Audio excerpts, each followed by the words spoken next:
Welcome to Hot Drama TV. In an industry obsessed with precision, perfection, and carefully constructed images, it was an imperfect moment that changed everything.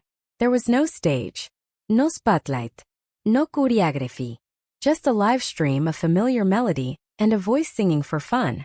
And yet, within hours, that moment crossed borders, languages, and algorithms, carrying one name with it into an entirely new conversation. Liu Yuning was trending in Korea, and almost no one saw it coming. The clip was simple. Liu Yuning, relaxed and unguarded, began singing Bigbang'S If You, a song deeply embedded in Korean pop culture and emotional memory. He didn't aim for flawless pronunciation. He didn't perform like someone trying to impress. In fact, he laughed at himself, openly acknowledging his accent, turning the moment into something light and human. That honesty became the spark. Someone clipped it. Someone else shared it. And suddenly Korean social media took notice. What followed was not the typical reaction reserved for viral content. It wasn't mockery. It wasn't irony. It was warmth. Korean netizens described him as sincere, charming, unexpectedly likable. Comments spread faster than translations. View counts climbed not because of aggressive promotion, but because people wanted others to feel what they had felt, that rare sense of authenticity in a digital space saturated with performance. This is what made the moment powerful. Didn't feel manufactured. Didn't feel strategic. Felt real. And in today's algorithm-driven world, real is revolutionary. But this story didn't begin with that live stream. It only revealed something that had been quietly building for a long time. Long before the clip went viral, Liu Yuning's presence had already been expanding beyond borders. His dramas were circulating among international viewers. His OSTs were climbing charts, embedding his voice into emotional moments audiences didn't even realize they were memorizing. So when Korean viewers encountered him through that live stream, they weren't meeting a stranger. They were recognizing someone familiar, suddenly closer, suddenly human. That recognition turned curiosity into engagement. Fans began subtitling the clip themselves. They shared his past performances, his interviews, his music. What started as a single song became a doorway into an entire career. And none of it was forced.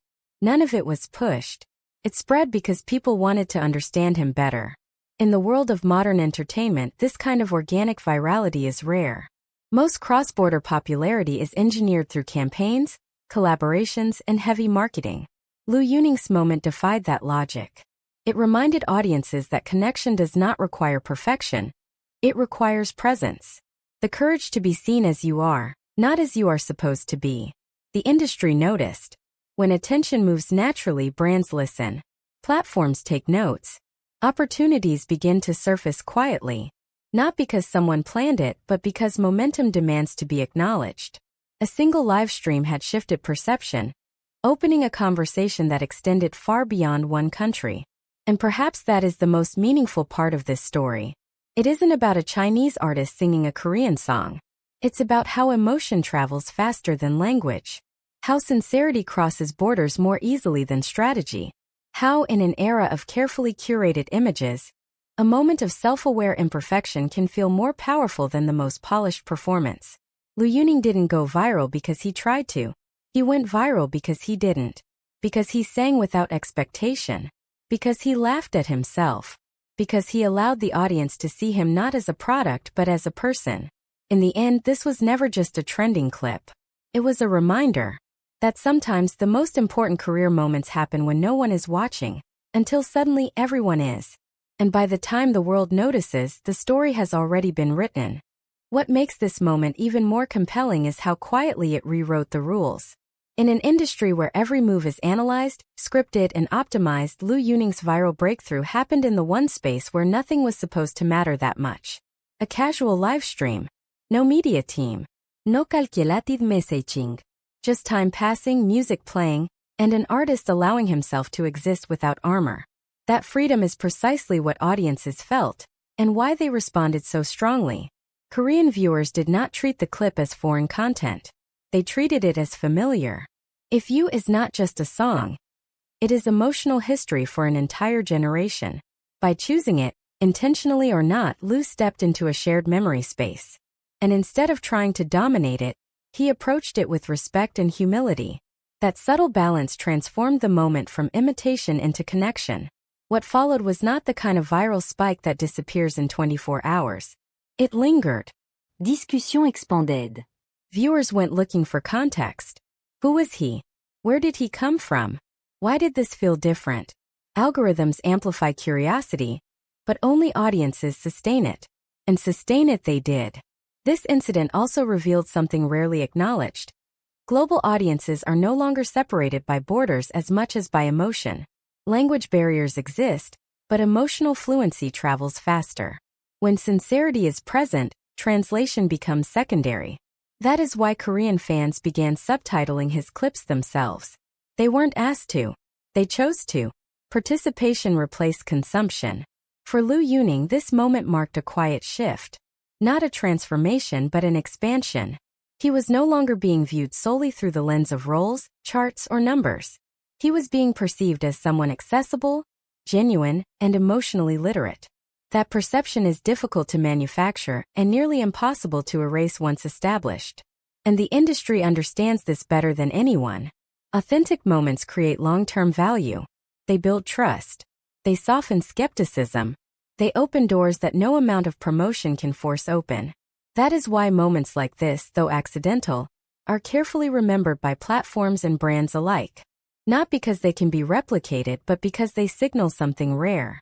As time passes, the clip will stop trending. The hashtags will fade. New conversations will replace old ones. That is the nature of the internet. But the impression left behind will remain. In the way international audiences now respond to his name, in the curiosity that lingers, in the openness that did not exist before. This is how real momentum begins. Not with noise but with resonance. Not with perfection but with presence. Liu Yuning did not chase the moment. He allowed it to find him. And in doing so, he reminded both the audience and the industry of something easy to forget. In a world obsessed with being seen, the most powerful thing you can be is genuine. And perhaps the most revealing part of this story is not how fast it spread, but how quietly it stayed. There was no backlash, no sudden controversy, no sharp divide in public opinion. Instead, there was a steady warmth, a tone rarely sustained in viral cycles. That alone says something important. Audiences are tired of spectacle. They are drawn instead to moments that feel safe, human, and sincere. Liu Yuning's viral moment did not demand attention. It invited it. This invitation matters in an era where celebrities are often distant, carefully filtered, and emotionally unreachable. What audiences encountered in that live stream was not an image crafted for admiration, but a presence open to connection. He did not position himself above the viewer. He stood beside them, singing a song many already loved, sharing a laugh at his own expense. That equality, subtle but powerful, is what transformed curiosity into affection. Over time, this kind of affection reshapes perception. It changes how performances are received. It changes how silence is interpreted. It changes how absence is felt. When an artist becomes emotionally accessible, the audience listens